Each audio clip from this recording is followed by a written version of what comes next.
E aí pessoal, beleza? Tenho certeza que sim, a vida é muito boa e sempre vai dar certo. Se você ainda não é inscrito no canal, se inscreva no canal Eliel Miranda, no canal Azul Marinho, para que juntos possamos chegar a mais pessoas.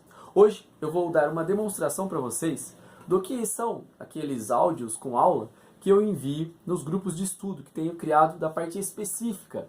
Então você vai me ver gravando este áudio para os grupos que eu mando. Eu estou fazendo agora para São Bernardo, a parte de conhecimentos específicos, estamos terminando a Constituição Federal, então nós falaremos hoje do artigo 216 a partir do parágrafo 2º. Então vocês acompanharão a aula que eu farei por meio de áudio, que chega até o grupo de WhatsApp dos que participam em São Bernardo. Como funciona? Os grupos são de WhatsApp, só que pela configuração hoje, só o administrador consegue postar mensagens. Então, só posto os áudios, posto as imagens, ou as falas, ou as provas de guardas municipais de concursos anteriores, e eles recebem isso. Como que eu decidi fazer isso e por quê? Muitas pessoas pediam aulas particulares, só que para fazer aula particular eu preciso estar aqui com você e você aí comigo. E, primeiro, é um tempo específico para você. Então, para se programar é difícil, meu horário, teu horário. Então, um aluno me pediu certa vez para eu gravar áudios com aula para ele. Então, olha, grava a aula para mim aí e tal, e eu vou estudar dessa forma. E ele gostou muito, eu achei interessante a ideia e acabei adotando, criando alguns grupos inicialmente e deu muito certo. Para cobrar, como que eu vou cobrar isso? Ah, Eliel, faz de graça. A questão de fazer de graça, eu vou continuar no canal Azul Marinho, no canal Eliel Miranda fazendo, só que eu preciso de um compromisso, tanto de quem quer estudar, como da minha parte de realizar. Então é um tempo que eu despendo da minha vida também. Então a gente precisa ter uma remuneração para isso, então é mesmo para que o projeto vire. O que eu imaginei? Um valor justo, R$ 1 por hora de áudio. Então são 45 dias, 45 horas, pelo menos, porque sempre passa, mas R$ 45. Então, a média mais ou menos foi essa. Quando foge da legislação, aí talvez aumente um pouco o valor, quando é na parte teórica, por exemplo. Mas a ideia é continuar ajudando todos que querem prestar concurso, por meio dos vídeos que já tem no canal Azul Marinho, no canal Eliel Miranda. Pode me fazer pergunta pelo WhatsApp que eu respondo. E para quem quer também fazer estes grupos com áudios, com aula, para que todos possam acompanhar. Então, vocês perceberão agora que eu ficarei interagindo mais com o meu material aqui do que com vocês. Quem quiser acompanhar a aula, se achar interessante, pode aproveitar. Aqui vai ser uma aula de 15 minutos e tranquilo, tá bom? Só para que você tenha uma amostra de como a gente faz e você continue acompanhando o nosso trabalho. Eu tenho uma conta no Instagram, só para esse método que eu faço de leitura, paráfrase e síntese. É @gmelielmiranda no Instagram. Quem quiser, segue lá que a gente iniciou a conta e está muito legal também. Tudo para que a gente consiga cada vez mais chegar a mais pessoas e ajudar. De uma maneira que a pessoa sinta que é possível chegar. Porque é isso que nós precisamos dar às pessoas. Talvez um motivo para a ação, uma motivação para que elas alcancem e consigam. Todo mundo que passa por concurso público depois acaba dizendo quanto foi difícil, uma coisa e outra, mas é importante que se saiba isso. É difícil? É, mas o esforço vale a pena. Vamos então para a aula, e agora eu vou interagir com o grupo.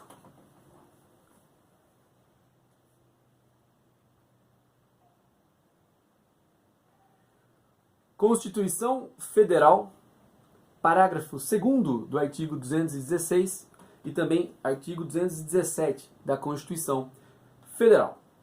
A lei diz assim, parágrafo 2º, constitui a estrutura do Sistema Nacional de Cultura nas respectivas esferas da Federação.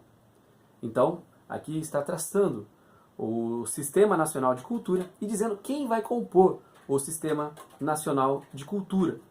Porque nós temos os entes federados, por exemplo, municípios, estados, União, e todos fazem os esforços em comum, em conjunto. Mas, para que a gente saiba como funciona esse sistema e quem participa, aí sim é interessante que nós saibamos, pois tem as esferas da federação. Nós temos, por exemplo, os estados-membros, os municípios, e a todos interessa. Então, no parágrafo 2º, quando diz constitui a estrutura do Sistema Nacional de Cultura nas respectivas esferas da federação, pode colocar como síntese estrutura do Sistema Nacional de Cultura. Inciso 1º, órgãos gestores da cultura. A primeira coisa que nós temos que saber é que não precisamos compreender o texto além da letra da lei, porque é isso que vai cair. Ah, porque de repente eu não sei quais são os órgãos gestores da cultura, o que eles fazem, como que eu farei para que de repente na prova eu saiba disso. Nós temos sempre que ter em mente que a nossa prova ela não é essencialmente jurídica. Por exemplo, um cargo de procurador, de promotor, de juiz, no magistrado. O direito cai de forma incidental e nós temos que conhecer a letra da lei. Por isso, no máximo, se caísse uma pergunta sobre a composição do Sistema Nacional de Cultura, ia perguntar quem faz parte, quem integra. E aí você precisa saber, então, quais são esses órgãos, conselhos e conferências. Primeiro, órgãos gestores da cultura. Como o próprio nome diz, gestores da cultura. É quem direciona, quem de repente faz as programações, as interações, quem pensa cultura e executa dentro da federação. Então, primeira coisa, órgãos gestores da cultura. Por exemplo, uma secretaria de cultura do Estado, por exemplo. Nós temos a secretaria que faz toda a programação, pensando inclusive nos municípios. Então, a primeira a integrar é o órgão gestor da cultura. Então, pode colocar, no inciso 1º, órgãos gestores. Por quê? Claro, né? Se nós estamos falando de Sistema Nacional de Cultura, que órgãos gestores seriam esses? Da cultura. Inciso 2º, conselhos de política cultural. Mais uma vez, conselhos, quando a gente reúne conselhos, é para discutir o assunto, é para que a gente evolua dentro do pensamento do que se vai fazer. Por isso, conselhos são importantes que nós consigamos estabelecer, desde que os conselheiros sejam interessados e produzam conteúdo. Por isso que fala, conselhos de política cultural. Por quê? Política, quando nós falamos em política, nós estamos dizendo em orçamentos, como implementar, como gastar isso. Daí a importância desses conselhos. Então, conselhos de política cultural. Inciso 3º, conferências de cultura. Por quê? Nas conferências, nós temos reuniões que falam sobre as programações, sobre o que é cultura, as necessidades, de repente até mesmo da gente pensar o etnocentrismo, a cultura do outro pelo olhar do outro, e aí as discussões elas ficam cada vez mais ricas. Por isso que é interessante que o Sistema Nacional de Cultura, que as conferências de cultura também façam parte. Então, conferências de cultura. Inciso 4º, comissões intergestores. Essas comissões, elas são compostas por diversos gestores, de repente, para que a gente consiga a execução da política.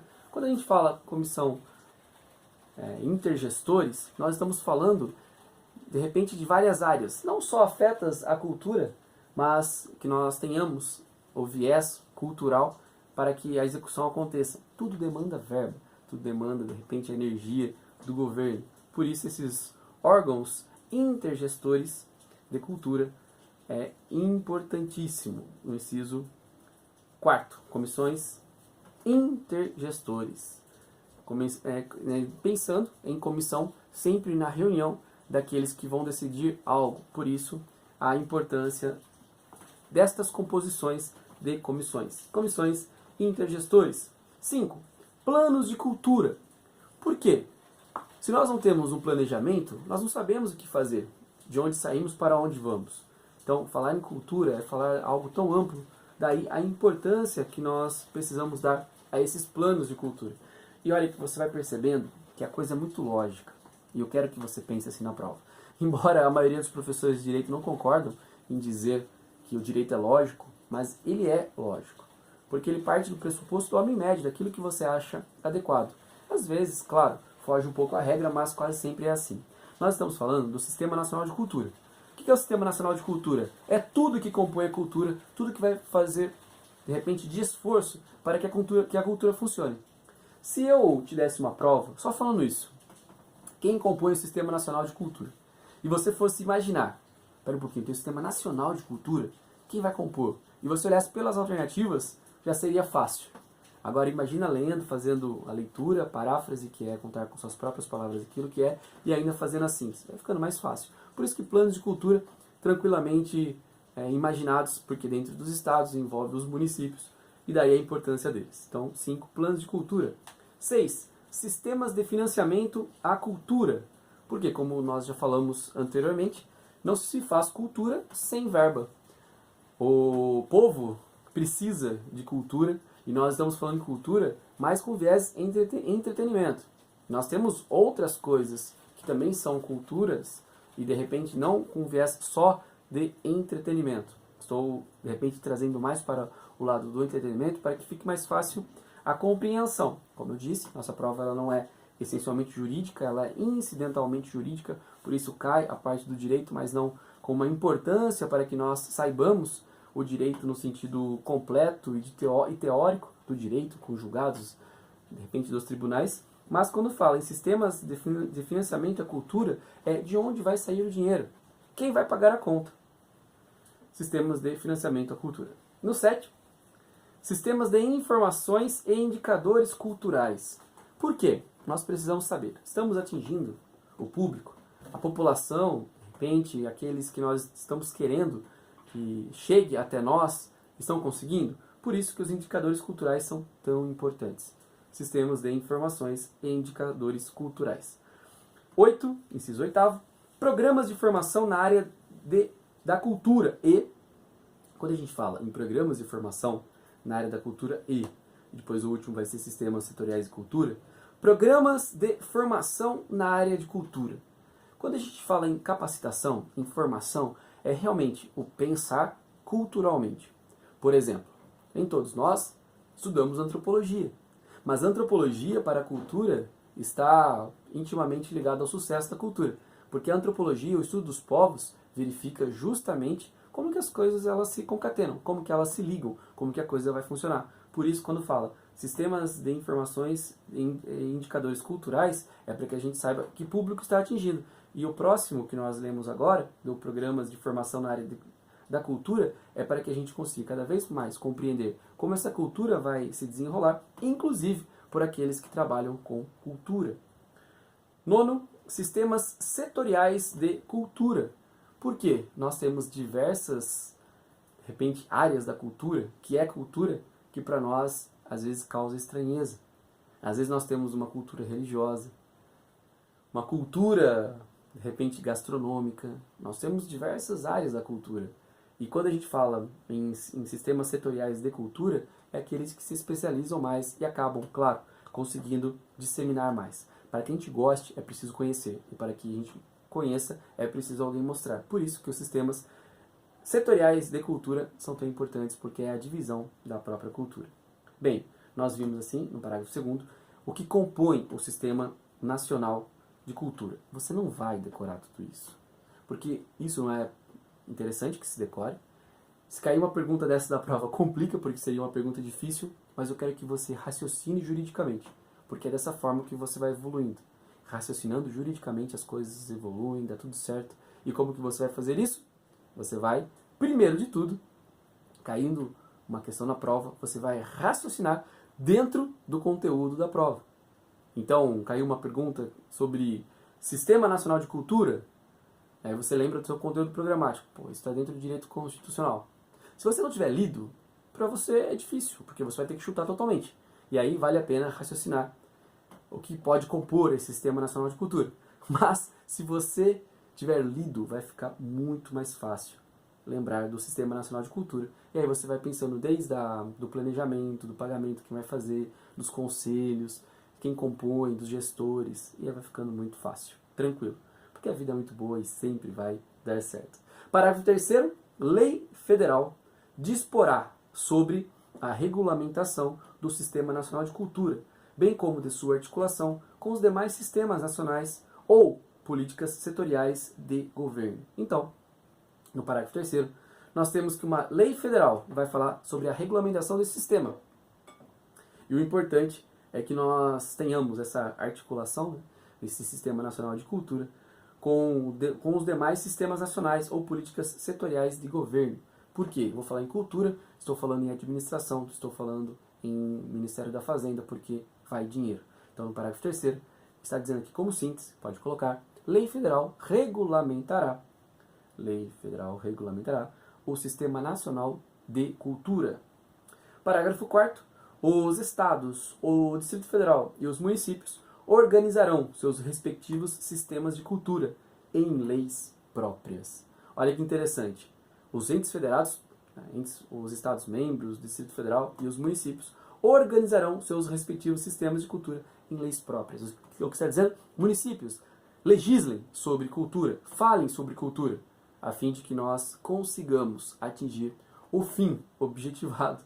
E qual é o fim social da cultura? É levar o desenvolvimento para todas as pessoas de uma maneira imparcial e justa, dentro de uma equidade para atingir a todos. Por isso, no parágrafo 4º, pode colocar como síntese: entes federados legislarão sobre cultura. E aí você vai pensar em entes federados, Pacto Federativo, União, Estados-membros, Distrito Federal e municípios. Fácil, tranquilo, não é? Terminamos assim então o artigo 216, parágrafo 2º, 3º e 4º. Vamos agora ao artigo 217. Seção 3 do Desporto. Artigo 217. É dever do Estado fomentar práticas desportivas formais e não formais como direito de cada um, observados. Bem, olha só. O caput, a cabeça do artigo, está dizendo que é dever do Estado. Mas não coloca Estado aqui com E minúsculo, de Estado-membro. Coloca Estado com E maiúsculo. São os Estados-membros todos. Os municípios todos. E o Distrito Federal e a União. Porque Estado com E maiúsculo está se referindo à República Federativa do Brasil. Então, é obrigação do Brasil.